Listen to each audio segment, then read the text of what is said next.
fait de lever ses mains vers le ciel, ça veut dire quoi? Ça veut juste dire en fait qu'on peut se rapprocher de Dieu. Et dans cette saison dans laquelle on passe, en fait, c'est le moment en fait de retourner à Dieu. Peut-être qu'on s'est éloigné, peu importe, c'est en fait le moment d'invoquer Dieu. Parce que la Bible nous dit que celui qui invoque Dieu, Dieu lui répond. Et là, dans cette saison par laquelle on passe, on a besoin que Dieu vienne à notre secours, que Dieu mette sa main dans cette situation.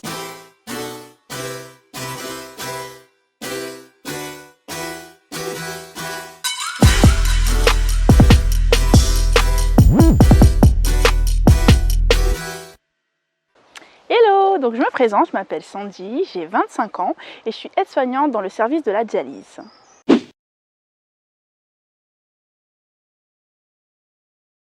C'est marrant parce que quand je regarde la vidéo, quand on nous va prier tous ensemble, on a l'impression que, je sais pas, que c'était un moment qui était propice, tout était bien, mais quand j'ai réfléchi, ça a été quand même un peu difficile de mettre en place cette chose-là.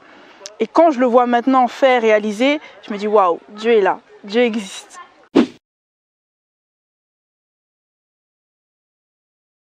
En fait, je regardais beaucoup les vidéos sur internet de tout ce qui se passait en ce moment et je voyais pas mal de vidéos aux États-Unis, en Asie, un peu partout où on voyait des soignants qui priaient entre eux dans leur service. Et je me dis waouh, il n'y en a pas en France et je cherchais un petit peu partout, mais j'en voyais aucune en France. Je me suis dit ça serait bien quand même qu'on fasse ça, mais j'avais laissé l'idée de côté. Et puis en fin de semaine, quelqu'un m'a identifié dans une vidéo en Amérique où des soignants y priaient ensemble et on m'a dit Sandy, j'attends que tu fasses ça dans ton service. Et en fait, cette phrase, je l'ai attrapée, je l'ai saisie. Et je me suis dit, il faut que je le fasse. Et juste sur cette phrase-là, le lendemain, je me suis dit, je vais faire ça à mon travail. Et voilà, la vidéo est apparue.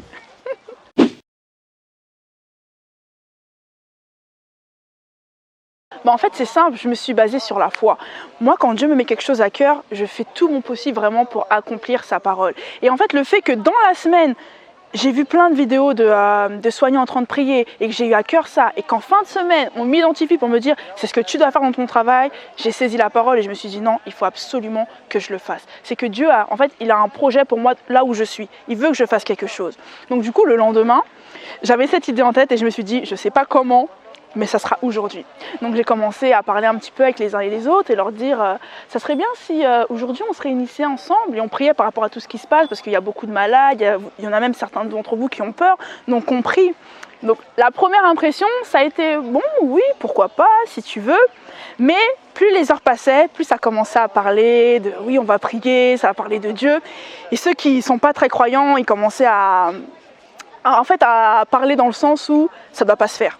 Parce que c'est pas normal, on est dans un établissement laïque, on ne doit pas parler de Dieu. Et il y a des personnes aussi qui ne croient pas en Dieu et qui se disent mais non, mais pourquoi tu veux qu'on fasse ça? On ne croit pas en Dieu, d'autres personnes ne croient pas en Dieu. Il n'y a pas de réelle raison de le faire. Et donc certaines personnes qui m'avaient déjà dit oui ont commencé à changer leur discours et me dire ah finalement non, ça va pas être possible parce que je me dis que bon comme on est dans un établissement laïque c'est pas possible, voilà. Donc des personnes qui m'avaient dit oui ont commencé à me dire non.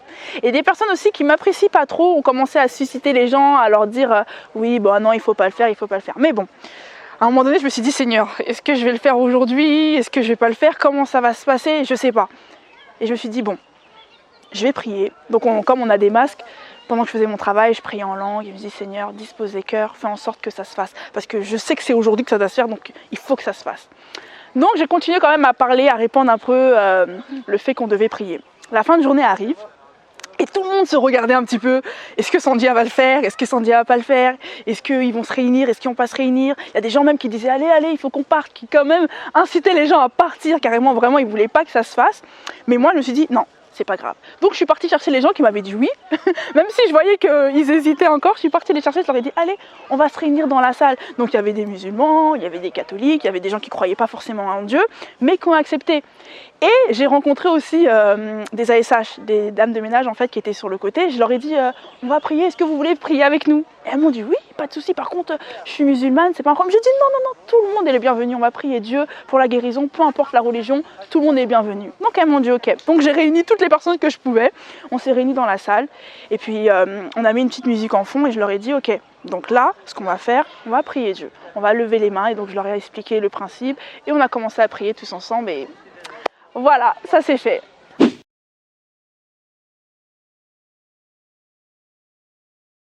Bah, ça tombe bien que tu me poses cette question parce que même quand j'avais demandé à ce qu'on prie ensemble, on m'a demandé aussi pourquoi filmer. Et c'est simple, en France, parler de Dieu, c'est un tabou. Et j'avais envie que les gens y voient au travers de cette vidéo que c'est possible au travail de parler de Dieu. C'est possible au travail de se réunir et de prier Dieu. Et certaines personnes qui ne croient pas en Dieu et qui peuvent tomber sur cette vidéo et qui voient en fait des soignants qui se réunissent à l'hôpital et qui prient pour la guérison, ils peuvent se dire « Ah ouais, si eux qui sont au front, sur la première ligne, ils le font, donc peut-être que nous aussi, on devrait peut-être se remettre en question et le faire. Appeler Dieu, chercher Dieu pour la guérison, pour la protection. »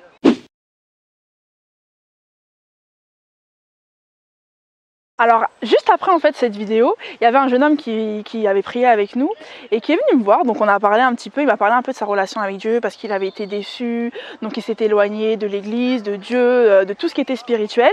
Et donc on a commencé à parler par rapport à ça. Et en fait le fait de prier, ça a ranimé quelque chose à l'intérieur de lui, quelque chose qui était mort. Et ça lui a redonné envie en fait de marcher avec Dieu. Donc j'ai commencé à l'exhorter, lui parler de la parole de Dieu et même à l'inviter à l'église. Bon, comme vous savez maintenant avec le confinement, c'est pas possible d'aller à l'église. Mais il m'a dit que quand l'église sera réouverte, il reviendra à l'église.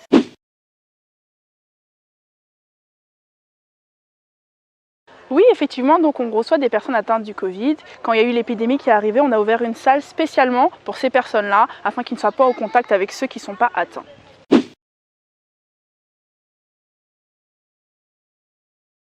Honnêtement, oui, comme je travaille dans le privé, en clinique, on a plutôt ce qu'il nous faut. Mais c'est vrai que quand il y a eu le pic de l'épidémie, on a dû quand même faire très attention à ce qu'on utilisait pour faire en sorte en fait, d'avoir tout ce qu'il nous fallait.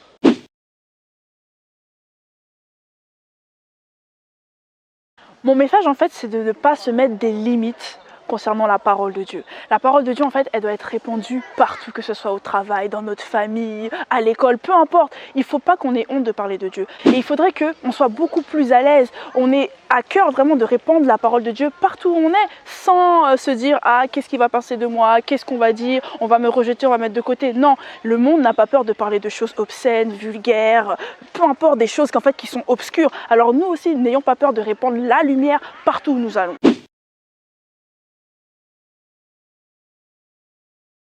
Très bonne question. Je ne travaille pas le dimanche. Il va me dire comment c'est possible? C'est simple, question de foi. À partir du moment que j'ai commencé à travailler dans le paramédical, je me suis dit je ne travaillerai aucun dimanche. Tout le monde autour de moi m'a dit mais c'est pas possible, tu es obligé de travailler au moins un week-end sur 2. J'ai dit ok, pour vous c'est pas possible, mais pour moi c'est possible. Si je détermine que je ne travaille pas le dimanche, je ne travaille pas les dimanches. Ça a été difficile, c'est vrai, mais j'ai quand même réussi à trouver un emploi où il n'y avait pas les dimanches.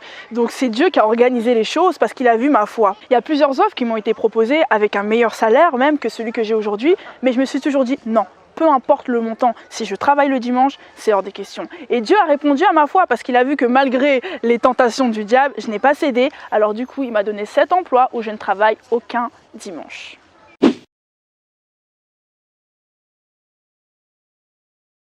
Bah moi personnellement j'ai aucune crainte, aucune peur. C'est vrai que dans mon travail il y en a beaucoup qui sont assez inquiets de contaminer leur famille ou même eux-mêmes. Mais moi j'ai cette assurance que je suis protégée par le sang de Dieu et qu'il ne m'arrivera rien et je ne vais pas répandre ce virus. Donc moi je n'ai pas peur et j'y vais confiante.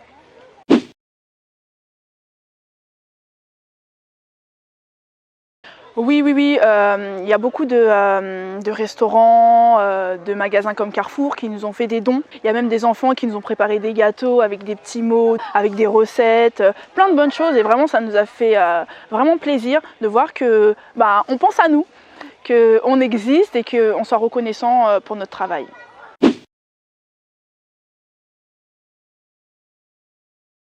J'ai un témoignage par rapport à ça en plus qui m'est arrivé cette semaine. Il y avait une collègue à moi qui était arrivée l'année dernière et quand je suis arrivée, sa situation a été catastrophique. Elle était désespérée, au travail ça se passait pas très bien parce qu'en fait dans le travail où je suis, les nouveaux on les accueille pas très bien, on leur fait un peu la misère. Et c'est vrai que je suis arrivée dans cette fin de période où elle était à bout, où ça n'allait pas du tout. Et je parlais avec elle cette semaine et elle me disait Sandy, tu t'en rends pas compte, mais Dieu t'a utilisé pour me rapprocher de lui.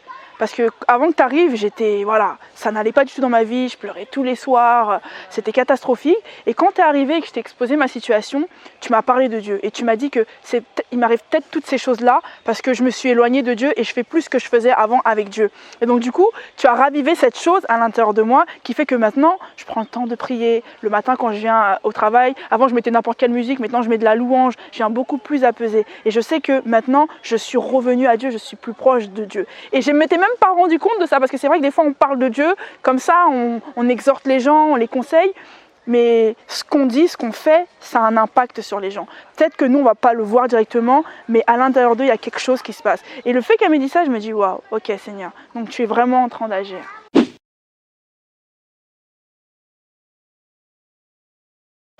Donc j'ai un verset à vous partager qui se trouve en Psaume 51, verset 11, qui nous dit « Ne me rejette pas loin de ta face, ne me retire pas ton Saint-Esprit ». C'est un verset que j'aime beaucoup, que Dieu m'a mis à cœur, parce qu'on est en train de passer par une phase où, pour nous qui allons à l'église, nos habitudes elles sont un peu chamboulées.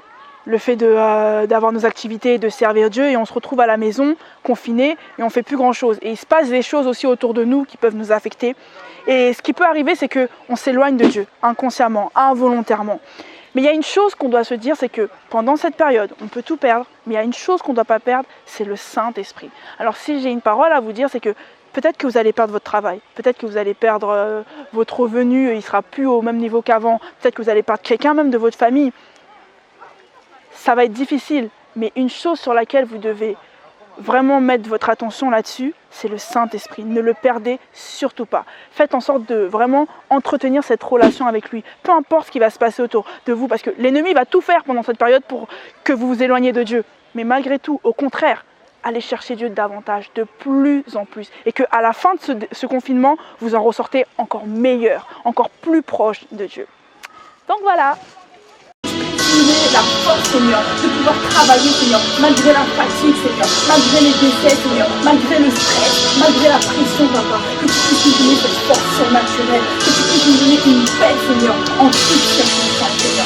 Nous croyons en toi et nous avons foi que tu vas agir, Seigneur, en toutes circonstances, Papa, parce que c'est notre sauveur, Seigneur, c'est notre guérisseur, Seigneur, et nous chassons la maladie, Seigneur, et nous appelons la santé, Seigneur, parce que par tes meurtrissures, nous avons été guéris dans le nom de Jésus.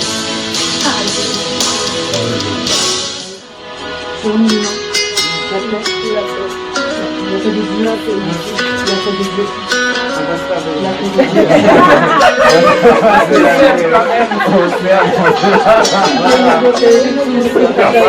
Amen.